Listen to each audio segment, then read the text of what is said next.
Maya's ordinary trip to the store turns into a nightmare when she's falsely accused of shoplifting. Humiliated and cornered by two officers, she faces a weight of suspicion and injustice. But just as things spiral, her brother Darius arrives, calm, confident, and unwilling to back down. With sharp words and unwavering presence, he turns the tables, demanding accountability. A powerful story about bias, resilience, and the importance of speaking up. If you like this content, please click like and subscribe to the channel. It had been a long day at work. Emails, meetings, her boss throwing last-minute deadlines on her plate. All she wanted was to grab a few things from the store, head home, and kick off her heels. She pulled into the parking lot of Baker's Market, a small convenience store in Indianapolis, Indiana. Nothing fancy, just the kind of place you run into when you need something quick. As she stepped out her car, she glanced at her phone. Her mom had texted, "Hey, baby, don't forget to grab the tea I like. Love you." Maya smiled, shaking her head. Her mother had a habit of reminding her at the last minute. She walked inside, the automatic doors hissing as she stepped through. The store smelled like coffee and cleaning supplies. A couple of customers browsed the aisles. A cashier leaned on the counter scrolling through his phone, and a security camera blinked lazily in the corner. Maya made her way through the store, grabbing a few essentials, bread, oat milk, a bottle of water. She found the tea her mom liked and tossed it into the basket. Her phone buzzed. Her mom was calling. "Hey, Ma." She answered, balancing the phone between her ear and shoulder while reaching for her wallet. "Hey, baby, you on your way home?" "Almost. Just grabbing your tea." "Anything else?" Her mother chuckled. "No, that's all." "You sure you're okay? You sound tired." Maya exhaled, adjusting the strap of her laptop bag. "Yeah, just one of those days. I'll be home soon." She walked toward the checkout, still talking, but slowed as she dug through her purse, pulling out some cash. She didn't like using her card at these small stores. Too many stories about card skimmers. That's when she noticed the clerk staring. A white guy, maybe in his early 40s. His eyes darted between her and the register, lips pressed tight. At first she ignored it. Maybe he was just zoning out. But when he subtly leaned over and whispered something to the guy's stocking shelves nearby, her stomach twisted. She'd seen that look before. She hung up the call and stepped forward, placing her items on the counter. The clerk barely made eye contact. "That all?" he muttered. She nodded, sliding the bills across the counter. He hesitated before taking them, glancing toward the front of the store. Maya followed his gaze. Two police officers had just walked in. They weren't looking around like regular customers. They were looking for someone.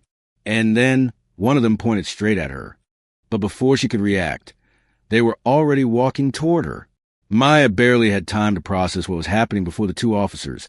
One stocky with Officer Reynolds said, his voice flat, authoritative. She blinked, caught off guard. "Me? What's going on?" The cashier shifted uncomfortably behind the counter, but avoided her eyes. The officer Miller adjusted his belt. "We got a call about a suspicious individual matching your description." Her stomach dropped. "Suspicious?" She glanced around. The store wasn't even crowded.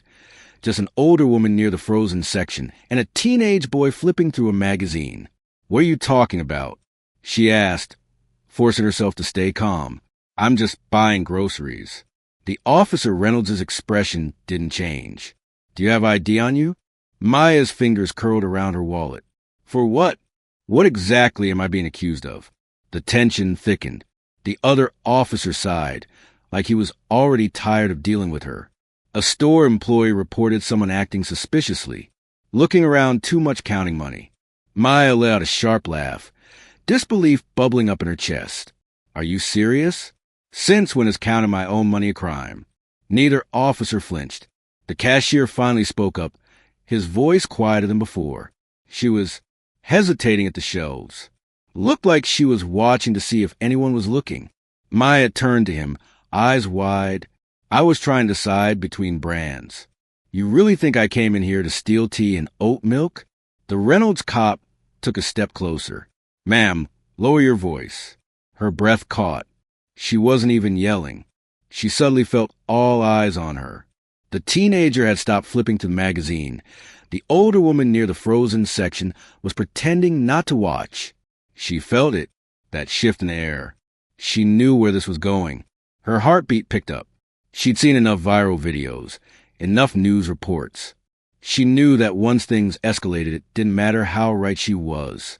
She swallowed hard and pulled out her ID, her hand steady even though her pulse was racing. The officer barely glanced at it.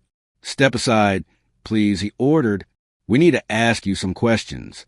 But before she could respond, the other officer reached out, grabbing her by the wrist. Maya's entire body tensed as the officer's grip tightened around her wrist. "Excuse me," she snapped, jerking her arm back. "I gave you my ID. What else do you need?" The stocky officer's face remained cold. "Step over here," he repeated, motioning toward an empty aisle near the front of the store. She could feel it now, how fast everything was spiraling. A pulse pounded in her ears. The teenage boy put his magazine down. The older woman by the frozen section had stopped pretending to look at the bags of peas and corn. Even the cashier had backed up a little, suddenly looking very interested in the register screen. She felt exposed, like a criminal. "Are you detaining me?" she asked, forcing her voice to stay steady. The tall officer scoffed. "We're investigating a report. If you cooperate, this'll go a lot smoother." Smoother for who? Maya's chest tightened. She wasn't stupid. She knew how this worked. If she pushed back too hard, she'd be labeled as hostile. If she complied too quickly, she'd be treated like she was guilty.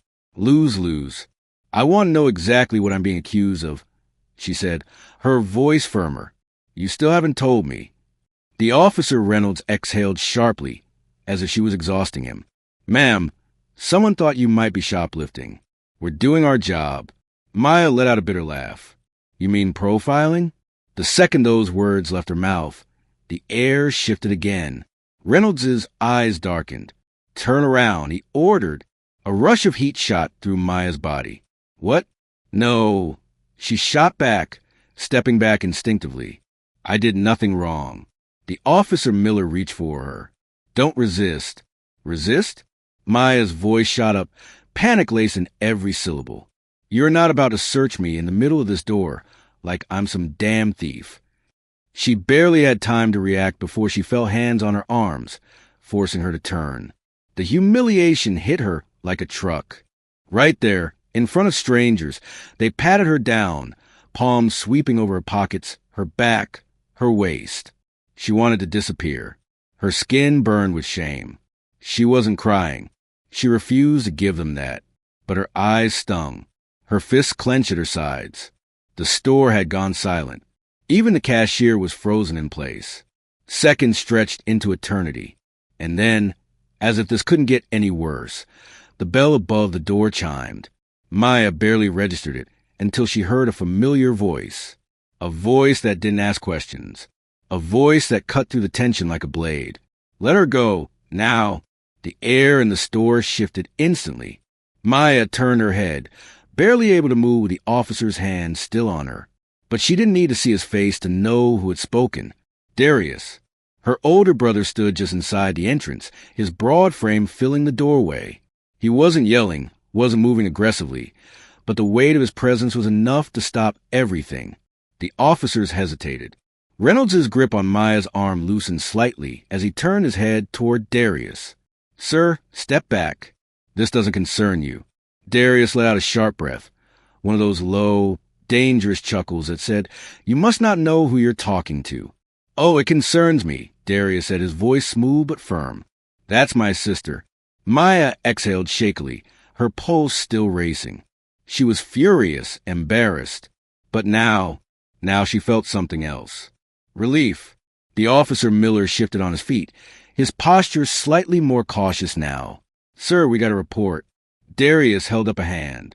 "I don't care what report you got. What I see is two officers harassing a woman with no probable cause. You searched her, didn't find anything, and instead of letting her go, you're still holding on to her like she's a damn suspect." Reynolds' jaw tightened. He squared his shoulders trying to regain control. "Sir, lower your voice." Darius didn't even blink. "No, You don't get to violate someone's rights and then dictate the tone of the conversation. The tension thickened. Maya watched as the officers glanced at each other.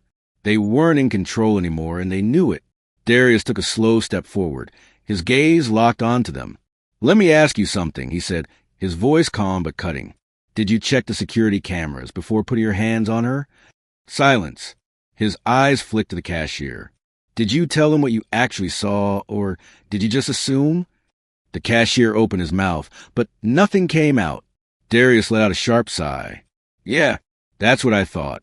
The store manager, an older man who had been pretending to mind his business, finally shuffled out from the back, looking nervous. Officers, maybe we should—" Darius cut his eyes at him. "You should have spoken up before they put their hands on her."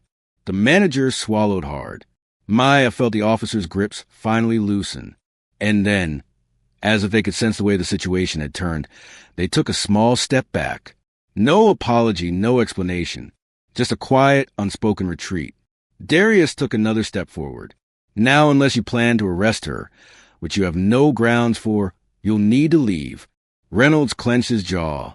His hand hovered near his belt for a second, but then, without another word, he turned and walked toward the door.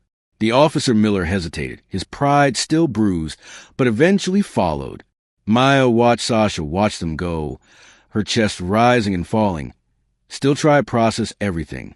She should have felt relieved. But instead, she felt exhausted. Darius exhaled, shaking his head as he turned to her. "You okay?" She wanted to say yes. She wanted to brush it off, act like it didn't bother her. But the lump in her throat said otherwise. And for the first time since this nightmare started, she let herself feel it. Maya stood frozen for a moment, her heart still thudding against her ribs. The officers were gone, but the damage had been done. She could still feel their hands on her, the weight of their suspicion clinging to her skin. The store felt smaller now, suffocating. Darius placed a hand on her shoulder, not forceful, not demanding, just steady. "Maya." His voice was softer now. "Talk to me." She inhaled sharply, her hands still curled into fists. She stopped, her voice shaking more than she wanted. "I was just trying to buy some damn tea." Darius's jaw tightened. She shook her head, exhaling bitterly. "I wasn't loud.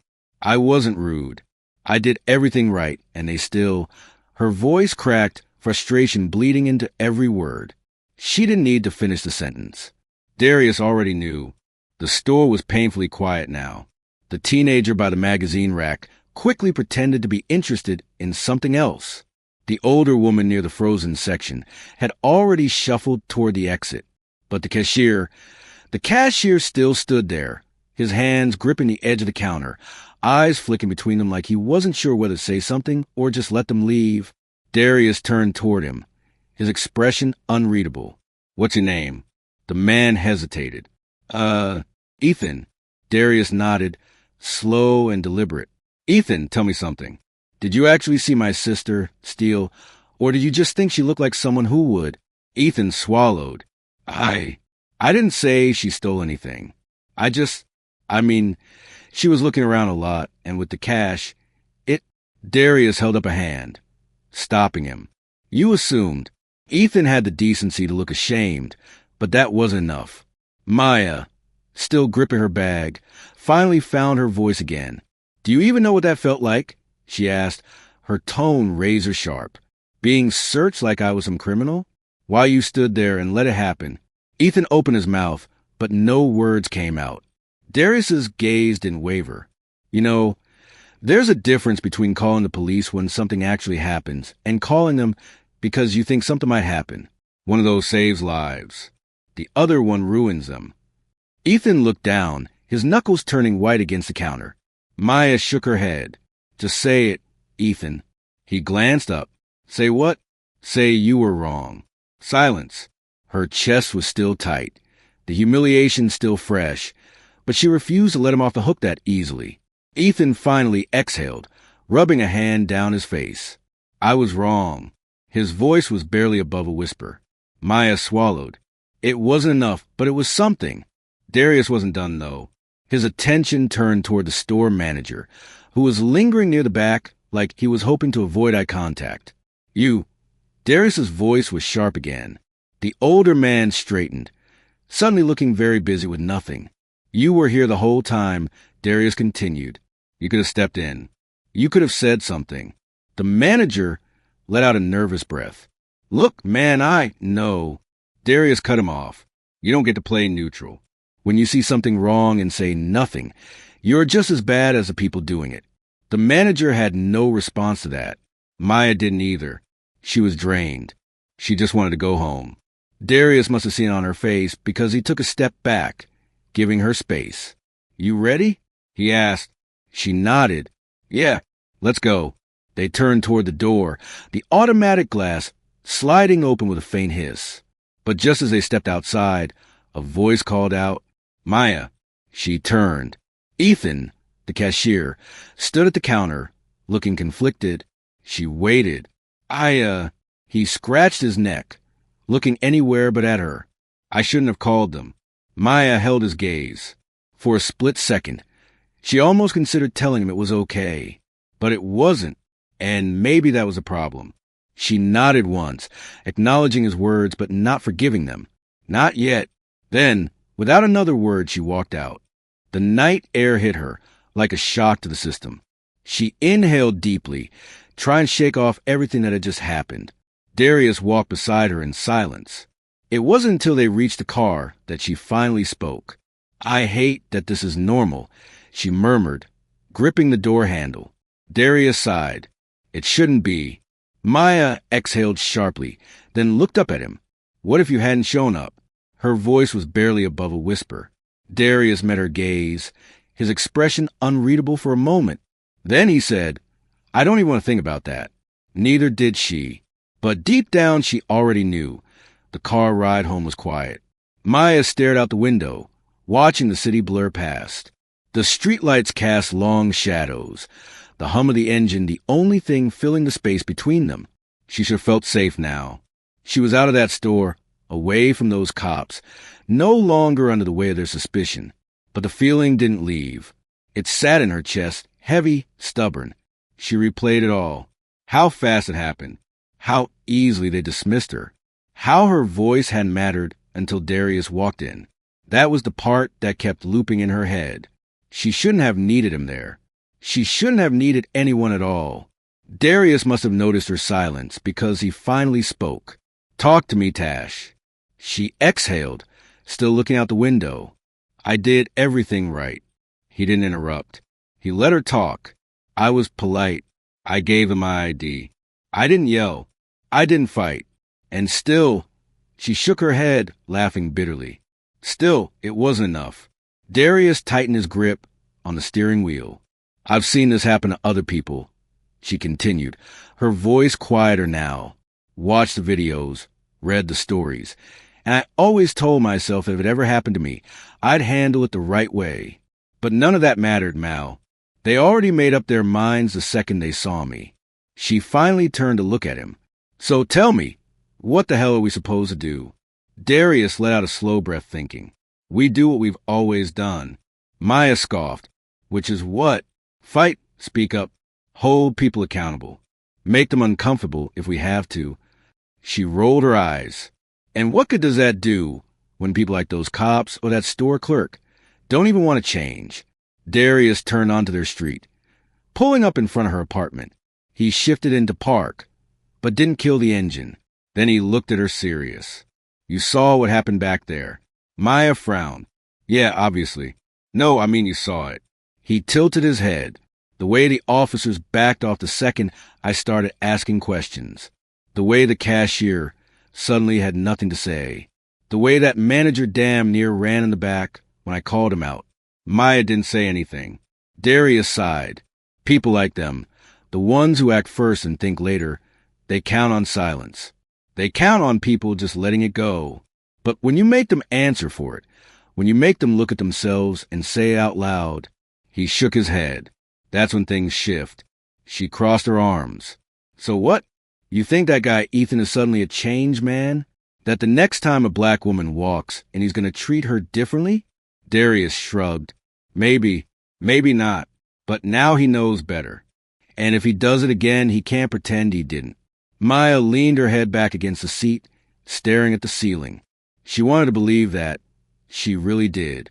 But the weight of it all was too fresh, too raw. For a long moment, they just sat there. Then Darius spoke again, softer this time.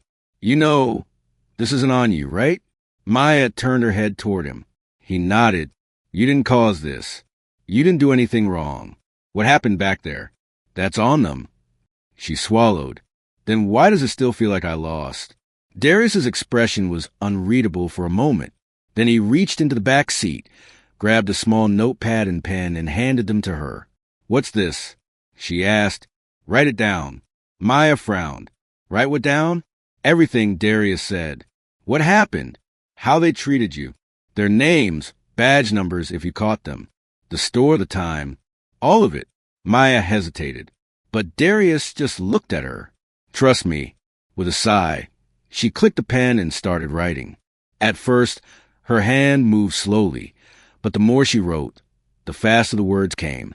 Every detail, every word they said, the way the store fell silent, the way her stomach twisted when they grabbed her wrist. She filled almost a full page before she stopped, staring down at the ink. Darius nodded approvingly. Now you have it. Maya let out a breath. And what am I supposed to do with this? Whatever you want. He leaned back in his seat. File a complaint. Post it online. Tell your story so the next person knows they're not crazy when it happens to them. Or maybe you don't do anything with it at all. Maybe you just keep it for yourself. But at least it's out of your head now. Maya stared at the page, running her fingers over the words. It didn't change what happened. It didn't erase the anger, the frustration. But for the first time that night, she felt a little lighter. She capped the pen and set the notepad down. You always gotta be so dramatic. Huh? Darius smirked. Runs in the family. She huffed out a laugh, shaking her head. Thanks, Mal, anytime. Maya unbuckled her seatbelt, grabbing her bag. But before she stepped out, Malcolm spoke one last time. Hey! She turned back. You good? Maya paused. She thought about the store. The way those cops looked at her. The humiliation. The fear. Then she thought about Darius showing up. The way he stood beside her. The way his presence alone changed everything. She inhaled deeply. I will be. She closed the door behind her. Stories like Maya's happen every single day. It doesn't matter if you're polite, professional, or completely innocent. When people see you through a lens of suspicion, the rules are different. But silence is what allows it to keep happening. If you witness something like this, speak up, call it out, ask questions, make them explain themselves. Because accountability doesn't start with people like Darius showing up at the right time. It starts with all of us making sure situations like this never happen in the first place. If this story resonated with you, share it. Tell someone. Start the conversation. Because the only way things change is if we refuse to let them stay the same.